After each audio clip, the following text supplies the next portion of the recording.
right now. So always when we have these gatherings, because I know how attractive, very powerful energy and women can be to those who would like to stop us.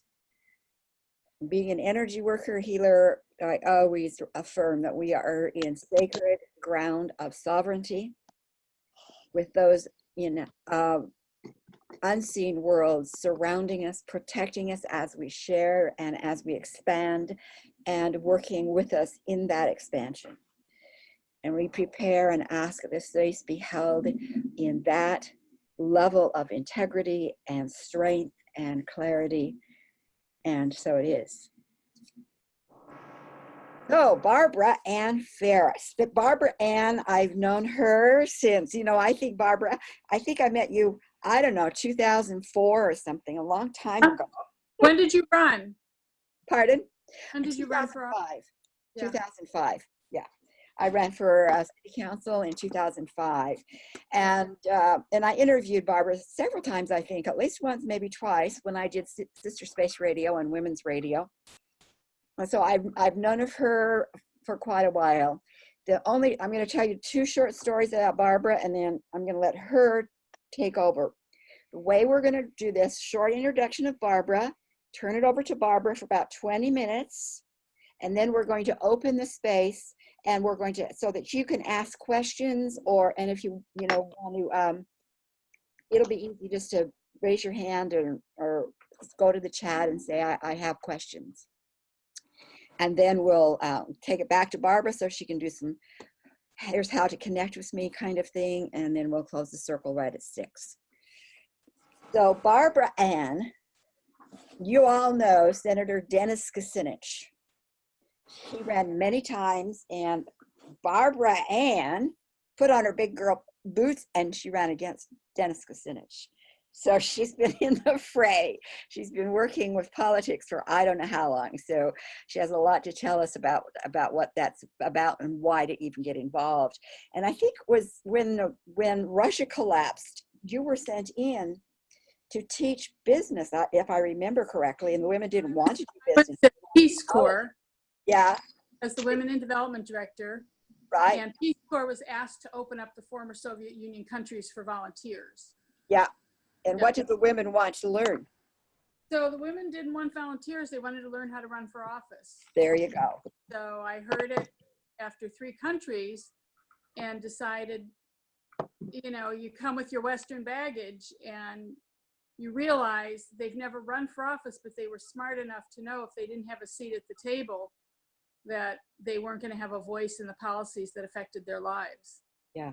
So I quit Peace Corps. I started the International Women's Democracy Center to train women in the technical skills of how to run campaigns for elected office in their own countries, to be a part of policy, politics, and decision-making within their own governments. And so I've been doing that for 25 years. And then given what happened to our country a couple of years ago, I felt compelled to bring our work home. And so even though we're still working in Africa and parts of Asia, we did close down the Middle East because it was just too dangerous. We decided that we needed to do a little bit more work here at home. And the last election, the midterm election cycle, proved to all of us that the country is ready for women's leadership. Not to say that it's not hard, and not to say that the hate mongers are going to disappear. They're not. And not to say that we're not going to have Russian interference, because we are, because they did it last time and they'll do it again. So I feel very strongly that, like I think a lot of people do, the democracy that we know and love, with all of its faults and all of its challenges and all of the policies that we might not agree with, is slowly disintegrating in front of our eyes. And so my message today, after working in politics for almost 4 decades, is for every single woman listening in this sphere, and every single woman who has a woman friend or 10 beyond this fear in her own network, you turn to them and you tell them that it's time for us to rise up and to take back our country. Now, what does that mean? How do you do that? It means look around in your community and look around, go to your election board and look at every single elected office in your community and pick one, get your friends together and run for it. Why? Well, for those of you who might not know, if you think Brett Kavanaugh was a happenstance, you're nuts. Okay? He was groomed for 20 plus years for this seat. And the Republican Party is very, very, very focused, very focused. If you look at what they've done, they've taken all the local seats, town clerk, dog catcher, every single elected local seat out there. And they've got a strategy in every single state. Now, what California showed us, particularly Orange County in the midterm election cycle, was people are tired of the hate. People are tired of policies that benefit the top 1%. The farmers are tired of being lied to. People are tired and sick and disgusted. We don't put kids in cages. You know, George Takei just wrote, I don't know if you saw the op-ed he wrote. He said, at least when I was in an intern camp at 5 years old, I wasn't separated from my parents. So who have we become as a nation? And I think in my work around the world with women, you know, I started out working on Capitol Hill when there were only 17 women in Congress and no bathroom off the House floor. So when I look at women and we're in this community of women who were problem solvers, women are natural born politicians. And you don't think of yourself that way, but I always say, you know, when women start grumbling when I say that sentence, I said, look, y'all have a mother-in-law. Come on, you're a politician. So I think for me, my message this year, without any distraction, is telling every single woman you know and every single woman out there, I don't care if she's 21 or 81. I don't care. This is our country. We know who we are. We know what we want. And frankly, women come at problems with a different path to the solution. We do. No mother raises their child to tell them to solve a problem with a gun or a knife or a bomb or a tank. You know, turn your head. Oh, you know, no. And these people that are so anxious to go to war, to pound their chest, it's not women.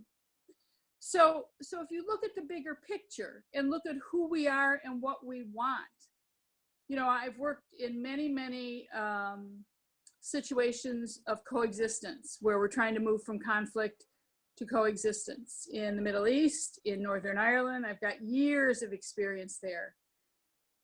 And, you know, in the beginning of these programs, they're separated and sitting at different tables. And by the end of the program, you know, they're all sharing stories of makeup and husbands and kids' problems. And we're all the same.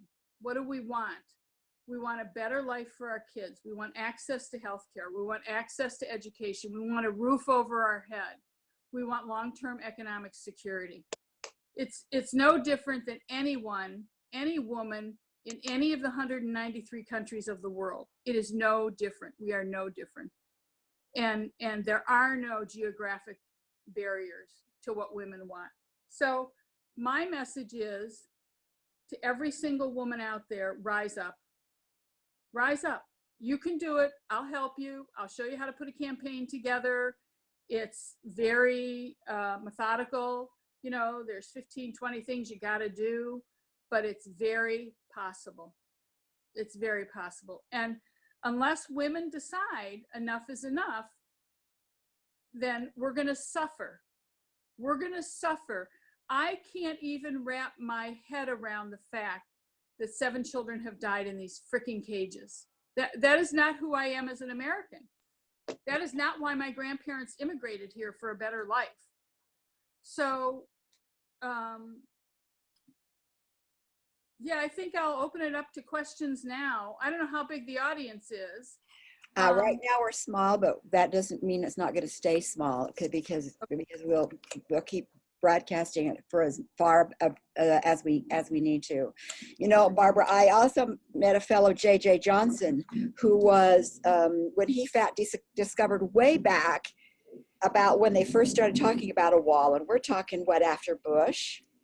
I mean, the Republicans started talking about that way long ago, and so he was in down on the border by the Rio Grande, and he decided that he was going to walk from his area to the right along the border to California. He was called the Walk Ambassador, WALK ambassador. He was going to walk and just make people aware because we weren't aware. And as well, we have a wall, Sharon. Well, I know this is way back. And what happened way back then is he began hearing way back then about detentions, about concentration camps. And they were saying, well, what are you going to do about the concentration camps? We have been doing this for so long. And one of the things he said to me, I interviewed him many times, and he said to me, Sharon, where are the mothers? Yep. Where are the mothers? Yeah. So, but you have to understand, okay, let me share the story with you. When I ran for Congress, I didn't have the support of the party. I didn't have the support of anybody. They came to me and told me I needed to drop out of the race because I was gaining traction. Yes. And so what you have to understand is when I was running, you know, I ran against Dennis Kucinich because he didn't do anything for the community. He didn't bring federal dollars home. He didn't cooperate with other members of Congress. So he collected a paycheck for 16 years and had a dismal legislative record. It was an embarrassment even. But oh, he's a fighter. Yeah, well, look at his record. It was point blank. So when I ran, I was told to drop out. What do you need to drop out? I said, no, put $2 million into my nonprofit. I'll walk away. And they, well, where do we get $2 million? I go, not my problem. You said, what do I need? That's what I need. So they had, you should know, this is the Democratic Party.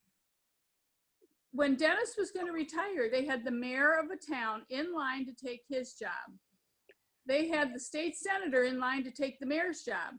They had the state representative in line to take the senator job.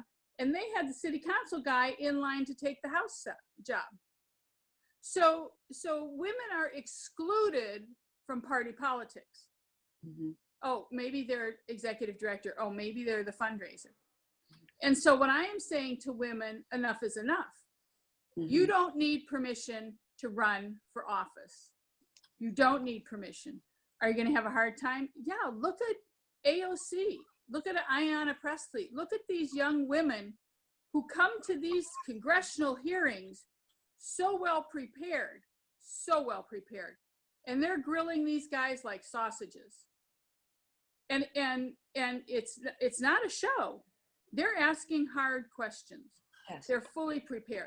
And so, you know, for these women who need our support, we need to support them by running for office and expanding our numbers. Got it. Lynn, you have any questions? Anything that emerges for you? Not right at the moment. So I think the other thing that's important is that we look at opportunities to be involved in not just the party process, but in greater roles in community leadership.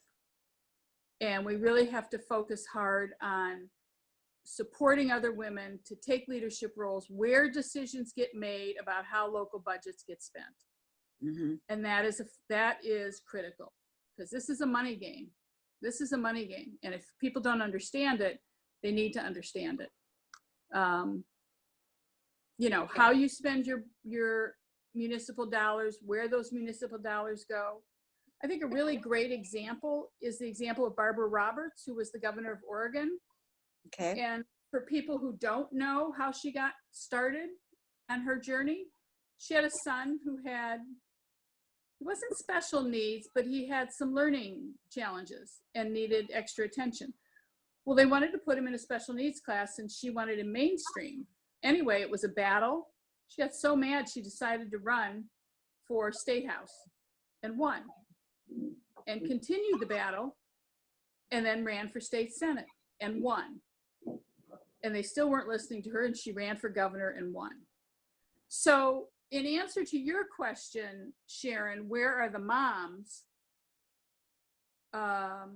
You know, she was a single mom, and all she knew was that she had to take care of her son. That was her priority. So to every woman out there, what's your priority? You know, you can't sit back and let someone else make a decision that's your voice, but it really isn't your voice. I can't imagine having a farm for 3, 4, 5 generations, and because of a petulant trade war that isn't thought out, these people are filing bankruptcy at an unprecedented rate. It's incomprehensible to me from an emotional perspective, from a financial security perspective, that these farmers who we rely on for our daily food are no longer there. And what, he's going to give them 12 billion, 16 billion to the farmers? That doesn't even begin to touch it. So the destruction that we're seeing across every sector of the economy is piece by piece a destruction of our democracy. And if you look at what happened in Nazi Germany, first thing they go after is the free press. So it's very frightening, very frightening. And I believe women are the only ones that are going to save our democracy. Mm-hmm. I go back to that quote that I've used a lot in other situations, where it says, "When sleeping women wake, mountains will move." And I'm afraid that we have a lot of sleeping women here in this country because we haven't stepped up yet. And you know, talk about what you sense or see going on behind the scenes or with the scenes with this administration and the front guy. Well, you know, I think that what's clear to me is he's very focused on one thing. Am I in the media today? Mm-hmm. And if I'm not in the media, he turns to whomever, Steve Bannon or whomever, and says, what can I do to get attention? And Steve Miller, and he says, well, give away 2 million acres of national parks. That'll get you some attention. Well, dig up Antarctica for oil and gas. Well, approve fracking in Ohio. Ohio just had the first earthquake ever attributed to fracking. Wow.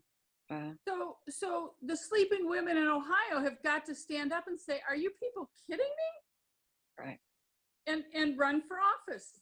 I don't care if it's town council, town mayor, whatever it is, start to get engaged in the decisions that affect you and your family every single day. Mm-hmm. Because those trickle down, and they trickle down to how we live our lives.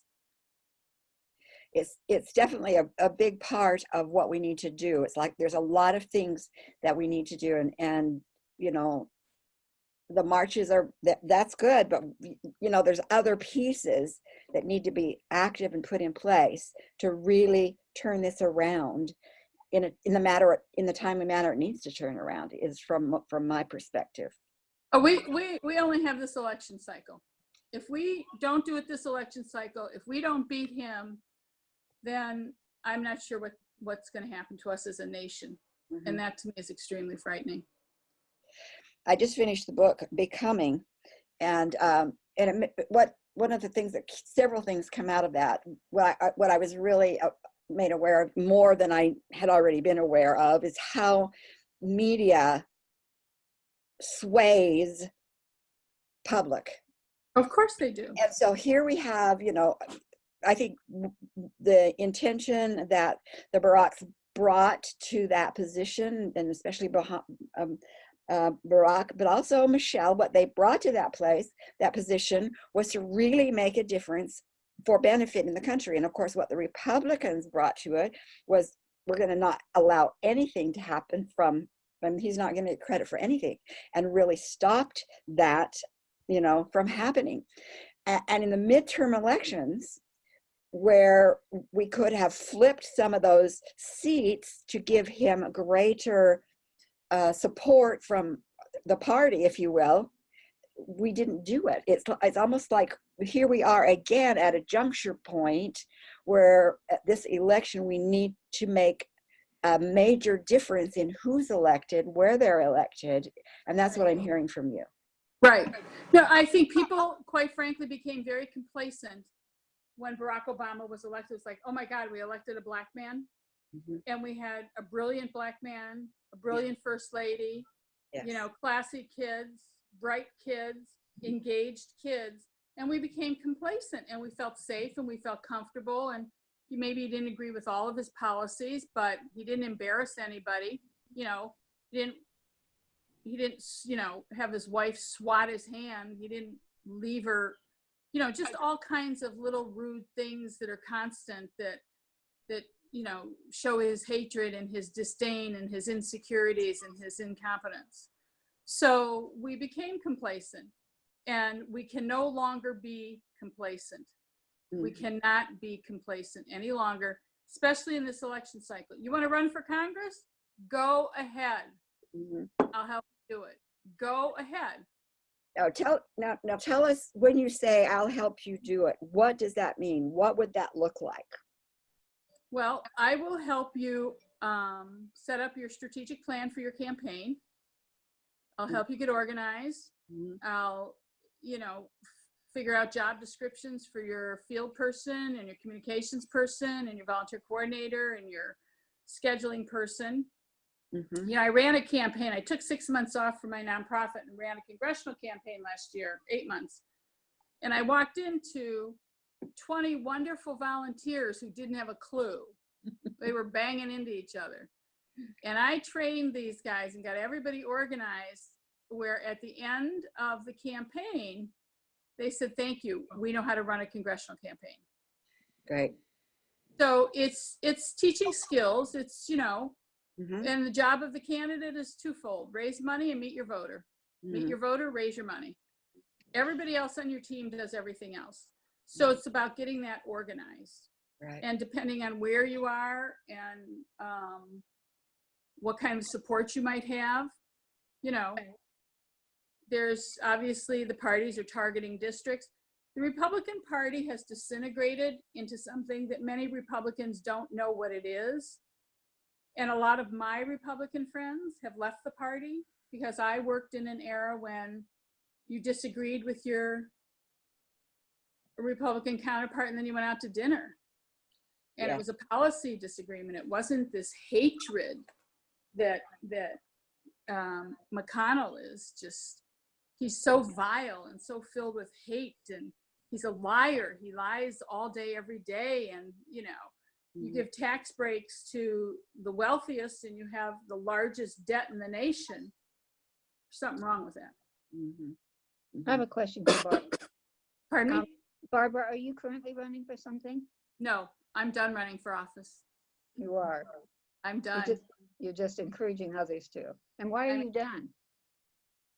Because I have other priorities, and I think I can be more effective helping a lot more people run and flip. And I'm working with a team of consultants, actually, who are looking at districts that we can flip.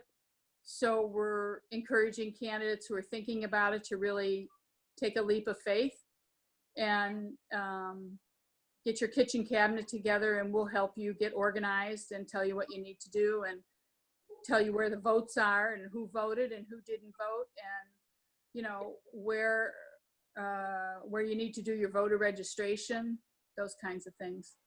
Thank you. Yeah. Would it be helpful, or are you already doing this, for those who are thinking of running for office, but they have lots of questions, and where there would be a group call like this call, where it would be, I want to run for office, I'm thinking about it, or I want to support, so that you get that energy and information out, like even on a Zoom call, no matter where they are in the country. Have you got anything like that set up?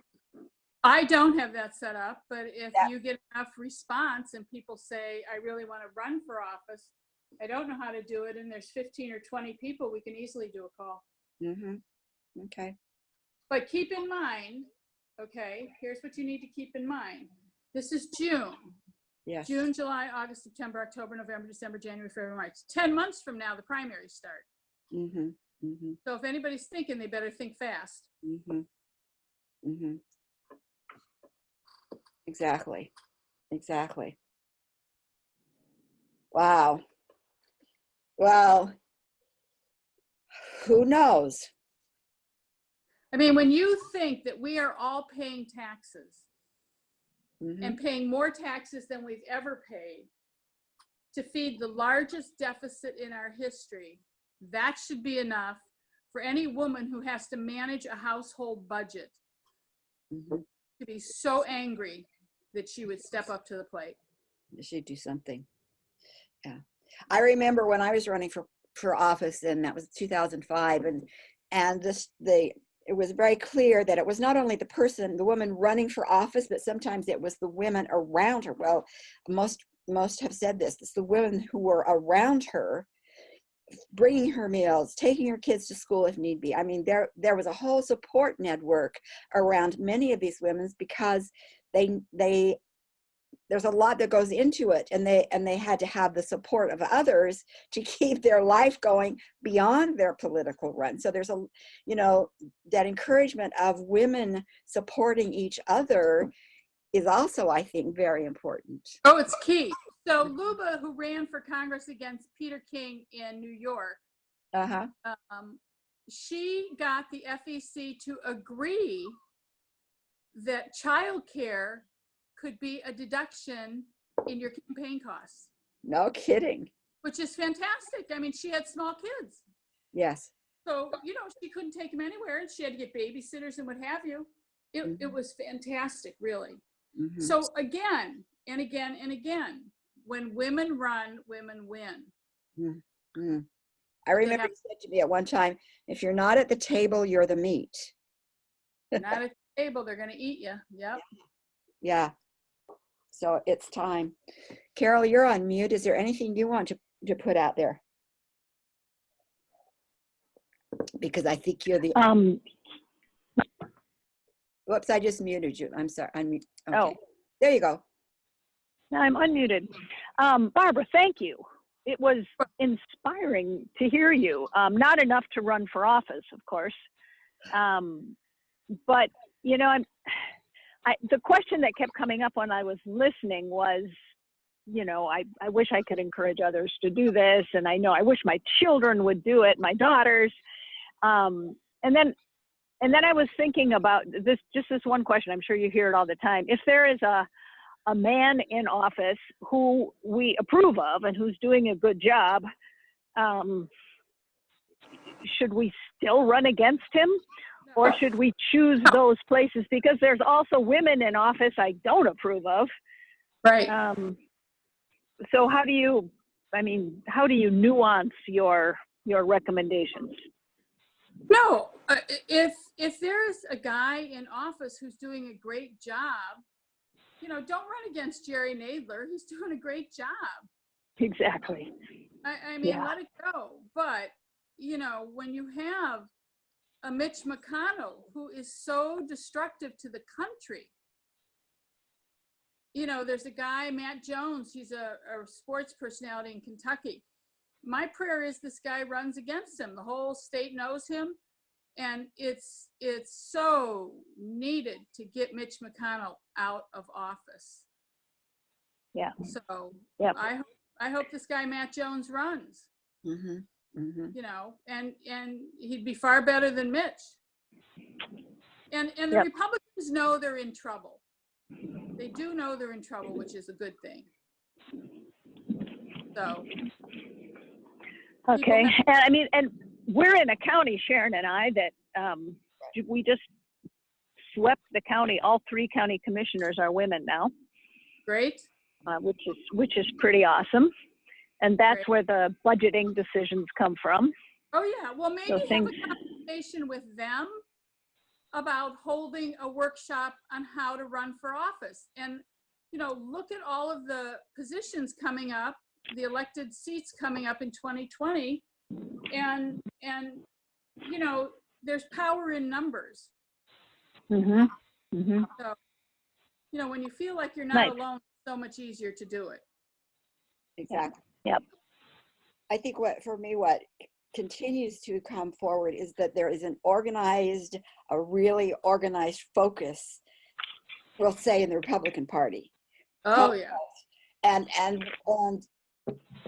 there's no reason why that can't also be true in the women's realm, even if it even includes men and women, but there is some kind of real organized focus. I know when there was an organization that no longer is in existence, and I don't remember what it was, and they went into different areas to teach women how to run for office, just exactly what you said. I went to that weekend, not because I wanted to run for office, but because I'm an interviewer, right? I have my show, and so now I have a little bit of idea what to do. So I came home that Sunday afternoon. I drove home to my local little town, and I drove immediately to a woman who was rerunning for her seat at a council. And because I knew a little bit what to do, I said to her, Angela, tell me, and she didn't know me, I didn't know her. I said, Angela, do you have time to tell me what you stand for? That was my introduction. I knew what to do. I went and said, what do you stand for? She said, sit down and we have this conversation. Right. I liked what she stood for. So I said, how can I help you? She said, we're going doorbelling. Would you like to join me? We doorbelled. I learned how to do those things. Right. And then I knew, then it was like, okay, we need more voices of what I represent, what I think she represents. So I think I'll run. So even beginning conversations, Right. is important in this realm of women stepping into politics. Right. Right.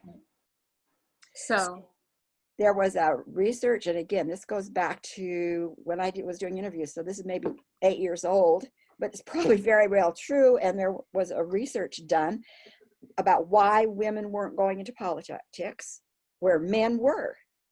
And they found that the reason that women, when they're leaders in their community, they're leaders at school, they have capacity, and somebody approached them to say, how about you running?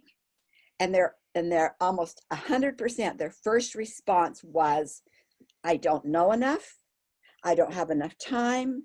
Maybe I'll learn more. There was always a first reason. That was automatic. And I think it's in the female psyche to diminish ourselves. And we got to recognize that, to say, whoa, wait a minute. That's old programming, because that's what they found, that women immediately discounted themselves. And we've got to stop that.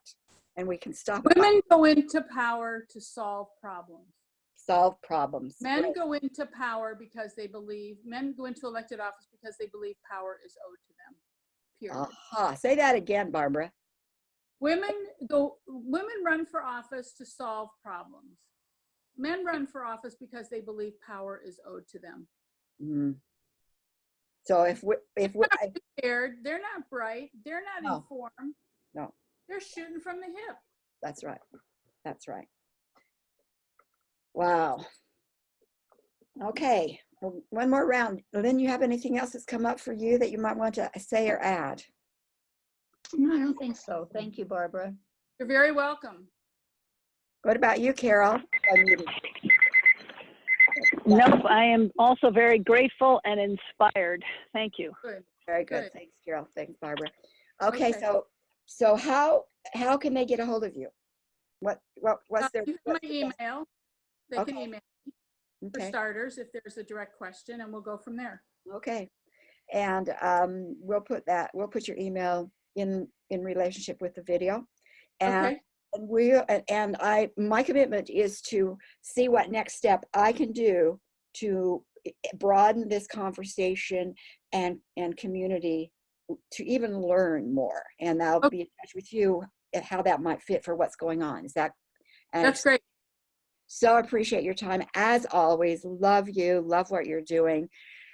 And we'll keep holding hands because you're right. This is the time, and midterms are hugely, hugely important too, as well as this next election. So, And they're going to listen, depending on who the nominees are, people are coming out to vote in 2020.